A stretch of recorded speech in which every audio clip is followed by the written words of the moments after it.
Hello again. Welcome to Christmas Cheer 2020. We are on number 17 on the 18th, and this is part 3 of Maggie's Christmas Angel. So if you didn't see part 1 and part 2, just go back 2 videos, start with that one, and keep on coming. So here we are, number 3. The angel had just spoken to Maggie. Maggie sank back into the plump feather pillows and began to consider the angel's message. Suddenly, a loud noise startled her from her musings. Realizing it was the sound of Ted's alarm, Maggie struggled to get up out of bed. Where'd the day gone? More importantly, where was that angel? Had there really been an angel? What was going on? Maggie's head ached with the effort of intense concentration. Obviously, she'd slept through the night. Remembering her outburst the day before, Maggie blushed with shame. Boy, did I lose my cool, she thought. I must be losing my mind. I've got a great life here. So what if Ted and the kids don't really appreciate me? So what if I get a little bored now and then? I've got a fantastic life and family. As soon as these thoughts crossed her mind, another thought quickly replaced them. Maggie frowned as she remembered her unearthly visitor. What was it about that dream? It certainly was a vivid one. I can remember her message word for word. I remember what she looked like and how peaceful she made me feel. Somehow, I don't think I can ignore her words of advice. But how can I possibly begin? Maggie looked over as Ted grudgingly woke up. She scrutinized his face, looking for some sign of anger at her behavior the day before. She was already prepared to offer deepest apologies for her tantrum.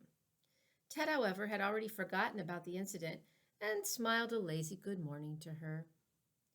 Maggie's apology died on her lips as this fact became apparent.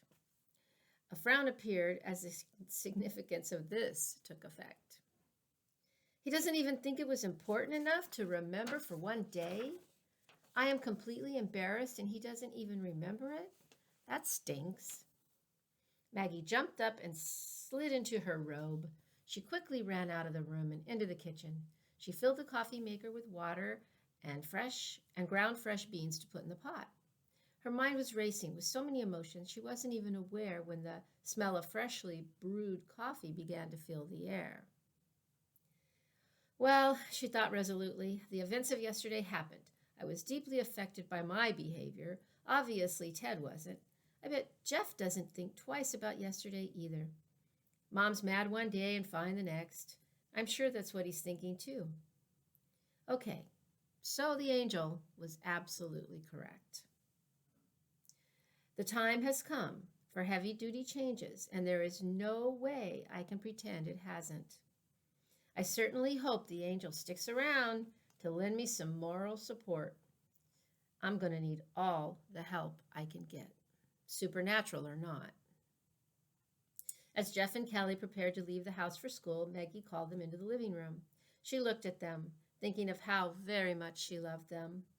From the moment of their births, Maggie had strived with all of her being to give them a perfect, loving home. But she'd left out one very important ingredient. Well, here goes nothing, she thought as she took a deep breath. When you come home from school today, I will have several special tasks for you to do. I'm going to give you all the details this afternoon. But for right now, I just want to make sure you come straight home. The children exchanged looks of apprehension. Maggie noticed and spoke softly. You guys aren't in trouble. However, there are some changes that are going to be happening. I'm not going to explain right now, but I'm hoping you'll understand and appreciate why. So get going before you're late for school. I love you. She gave them each a big hug and a pat on the back as they walked out the door. Humming to herself, Maggie returned to the kitchen. Pouring a fresh cup of coffee, she began to make out her list. She could feel the tension lift from her shoulders as she wrote down all those Christmas traditions she'd loved as a child, beginning with the Advent wreath. Maggie smiled as she thought back to when her and her brother, Steve, fought over whose turn it was to light the candles. Her mom had to make sure she wrote down the name every night or have an argument on her hands the next evening. 4 candles, 1 for each week of Advent, 3 purple, 1 pink. What was it that stood for? Maggie thought hard, and a small voice said, "Rejoice." That's right, she thought. The pink candle was lit the 3rd week as a sign of the joy realizing the nearness of Christ's birth. Maggie hadn't thought about her Catholic upbringing for years. When she married Ted, Maggie had insisted on a Catholic wedding, in spite of the fact that Ted professed to be an agnostic. He had agreed to the wedding and had even agreed the children could be baptized. But that was about it. Maggie had let her faith atrophy as the years passed. Now her heart beat faster with anticipation. Something was stirring in her blood, causing completely new sensations to course through her body. She hadn't felt this happy in a long, long time. It took Maggie most of the day to decide what to say and how she wanted to say it to the children and her husband. She also made several trips out to the garage to find the needed materials stored there. Those supplies she didn't have were purchased at St. Anthony's gift shop down the street. Everything was ready by 4 o'clock. Maggie called Ted in from the study and had him sit on the couch. Explaining her plan to him, her eyes glowed with some inner light. Ted noticed the look and realized he hadn't seen Maggie this way in a long time.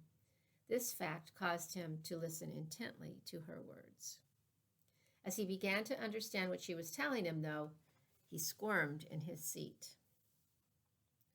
"Maggie, you know I love you.